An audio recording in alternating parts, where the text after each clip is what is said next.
Picture this. A huge project goes completely off the rails, and suddenly, you're the one in the hot seat. It doesn't matter that the deadline was a joke from day one. It doesn't matter that you were denied the resources you begged for. The corporate gods demand a sacrifice. A scapegoat is needed to soak up the failure, and you're it. It's a sign of a sickness that's quietly infecting companies everywhere. It's an infection that tanks morale, strangles productivity, and builds a culture where hiding a problem is way more important than actually fixing it. And right at the heart of all that toxicity is one of our most basic, destructive habits: blame. Today, we're pulling back the curtain on the blame game in the workplace. We'll look at how leaders, a lot of the time without even realizing it, create scapegoats to protect their own egos and build a culture of fear. But more importantly, we're giving you the antidote, a game plan for leaders and employees to build a culture of real accountability and psychological safety, where people can actually do great work instead of just trying to survive. So what is a blame culture? It's an office where finger-pointing is the gut reaction to every single problem. It's a place where mistakes aren't treated as lessons, but as personal failures that must be punished. Instead of asking the right question, what went wrong here? The organization asks a much more dangerous one. Who screwed this up? This isn't just about hurt feelings. It's a total breakdown of the systems that let a company learn and get better. When blame is the default, a deep-seated fear starts to spread. Employees get defensive, communication grinds to a halt, and an invisible rule takes over. Whatever you do, don't admit you made a mistake. Don't ask a question that shows you don't know something. And definitely don't take a risk. When people are afraid of being blamed, they stop trying new things, they stop speaking up, and they stop collaborating. Innovation doesn't just slow down, it dies. Before we continue, I need you to take out 3 seconds to support this channel by subscribing to the channel right now. Kindly do that right now. Now let us understand the psychology of blame, our brain's dirty little secret. If blame is so bad for business, why do we do it? Well, the uncomfortable truth is that blame is basically a defense mechanism. It's a shield.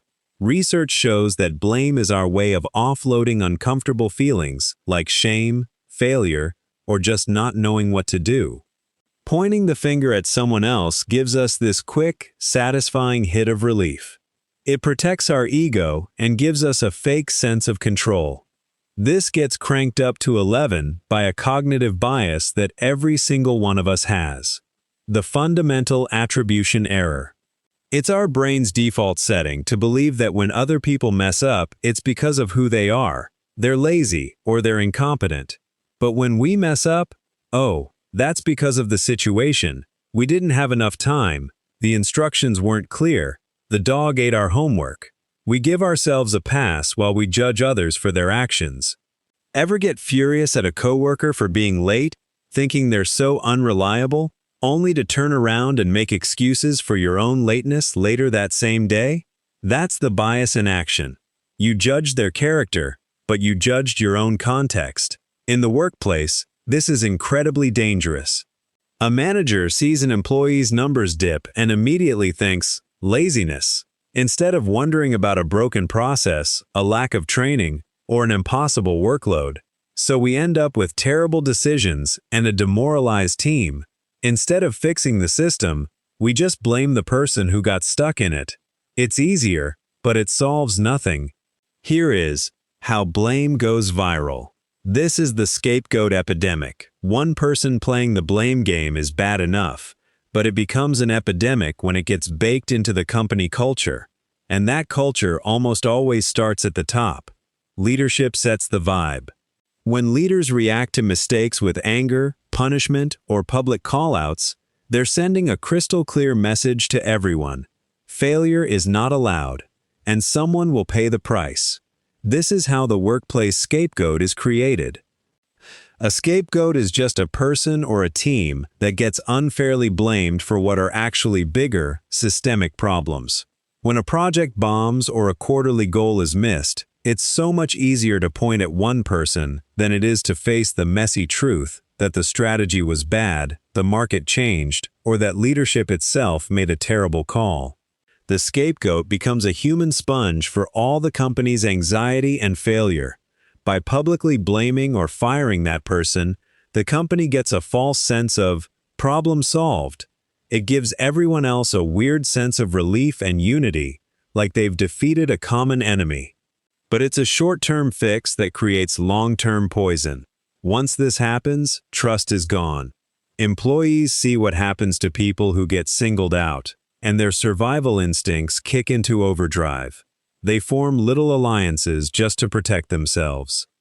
Gossip and backstabbing replace open dialogue. Teams get siloed and defensive, focused more on protecting their own turf than working together. A culture of fear settles in, and when it does, all the important work, learning, innovating, and real problem solving just stops. This is how the blame game is slowly killing your company. The financial cost of all this is jaw-dropping. Like we said, toxic cultures have burned through hundreds of billions in turnover alone. 1 in 5 Americans has left a job in the past 5 years because of a bad culture, and nearly 60% of them said their manager was the main reason they walked away. But the real costs go so much deeper. Let's break down the 3 ways blame slowly kills a company from the inside. First, it creates a culture of fear and silence. In a blame culture, admitting you messed up is like career suicide. So, what happens? Mistakes don't get reported. They get hidden, buried, and ignored. Small problems that could have been an easy fix are left to grow and rot until they become huge, company-wide disasters. People become so scared of saying the wrong thing that they just stop talking. And when your people don't feel safe enough to speak up, the whole organization goes blind. Second, it murders innovation and teamwork. Look, innovation is all about taking risks. It's about trying things that might not work. But in a blame culture, the fear of failure is paralyzing. No one is going to pitch a bold new idea. No one is going to challenge how things are done. They won't take smart risks because they've seen that the punishment for failing is way bigger than any reward for succeeding. Teamwork also dies because helping another department could mean you get dragged into their mess if things go wrong. Everyone just retreats to their own little corner, doing just enough to stay out of trouble. Third, it completely destroys morale and psychological safety. Psychological safety is just the belief that you won't get punished or humiliated for speaking up with ideas, questions, or mistakes. It's the #1 predictor of high-performing teams. Blame is the polar opposite of that. Living in constant fear of being the next one thrown under the bus is unbelievably stressful. It leads to burnout, anxiety, and that Sunday night dread. The talented, motivated people, the ones with options, will not put up with it. They'll leave, and you're left with the people who are too scared or too disengaged to go anywhere else. Now to the antidote, from a culture of blame to a culture of accountability. So, if blame is the poison, what's the antidote? It's not creating a blameless culture where nobody is responsible for anything. That's a huge myth. The real antidote is a culture of accountability. What's the difference? Blame is about pushing away pain. Accountability is about ownership and learning. Blame looks backward to find a bad guy. Accountability looks forward to find a solution. The biggest shift a company can make is to change its main question from "Who's at fault?" to "Where did our process break? And what can we learn from this?" Think about it like renting versus owning a house. When you rent, if a pipe bursts, you call the landlord. It's their problem. You're focused on whose fault it is. When you own the house, if a pipe bursts, you fix it. You might be annoyed, but all your energy goes into solving the problem because you have a sense of ownership. Accountability is about getting that ownership mindset to spread through the whole company. It's about creating a place where people feel responsible not just for their little piece of the pie, but for the whole outcome. And just like the problem, the fix starts with leadership. Now to the cure. There are 4 actionable steps for leaders. If you're a leader, you have the power to vaccinate your team against the blame epidemic, but you have to be intentional about it. Research from Gallup shows that managers account for at least 70% of the variance in their team's engagement, which means you have a massive impact. Here are 4 things you can do, starting today. Step 1. Treat mistakes like data. When something goes wrong, your reaction is everything. Instead of hunting for someone to blame, treat the mistake like a valuable piece of information. Start doing blameless postmortems. Get the team together and analyze the what, not the who. Ask questions like, what sequence of events led to this? And what can we change in our process to keep this from happening again? This flips the script from punishment to improvement. Step 2. Model vulnerability. Real leaders show that being accountable is a strength. The most powerful thing you can do is admit your own mistakes, out loud. Talk about a time you screwed up, what you learned, and how you changed because of it. When you, the boss, show that it's okay to be human and learn from missteps, you give everyone else permission to do the same. Being vulnerable isn't weak, it's how you build trust. Step 3. Reward honesty and smart risks. You get what you reward. If you only celebrate perfect wins, you're quietly telling people to hide their failures. Instead, start publicly praising the behaviors you actually want to see. Thank the person who raised a red flag early, even if the news was bad. Celebrate the team that took a smart, calculated risk even if it didn't work out, and focus on what they learned. Make it clear that what you really value isn't perfection, it's learning fast and being honest. Step 4. Make roles and responsibilities crystal clear. Confusion is where blame loves to grow. When people aren't 100% sure who owns what, it's super easy to point fingers when something gets dropped. As a leader, your job is to create clarity. Make sure every single person knows their role, what they're accountable for, and how their work fits into the bigger picture.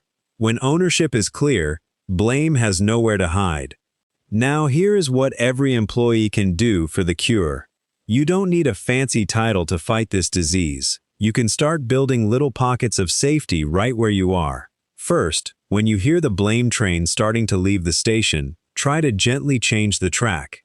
Instead of getting pulled into the who-done-it, pivot the conversation back to the problem. You can say something like, "Man, that's a frustrating result. What do we think we can do to make our process stronger for next time?" Or, "I'm curious how we got here. Can we walk through the steps so we all know what to look out for?" Second, be the example of accountability. When you make a mistake, and you will, just own it. Don't deflect or make excuses. Just state what happened, what you learned, and what you're going to do differently. It can feel scary, but people will respect you for it way more than if you tried to pretend you're perfect. And finally, know when a culture is just too far gone.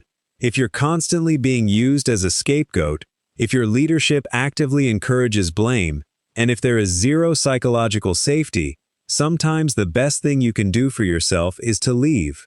You can't grow in an environment that is designed to tear you down. If this is hitting home for you, and you want to learn more about how we can build workplaces that are healthier, more productive, and just more human, make sure you subscribe and hit that notification bell. And now, I want to hear from you. In the comments below, share an anonymous story or something you've noticed about blame where you work. When we share our stories, we start to break down the shame and silence that lets this epidemic keep going.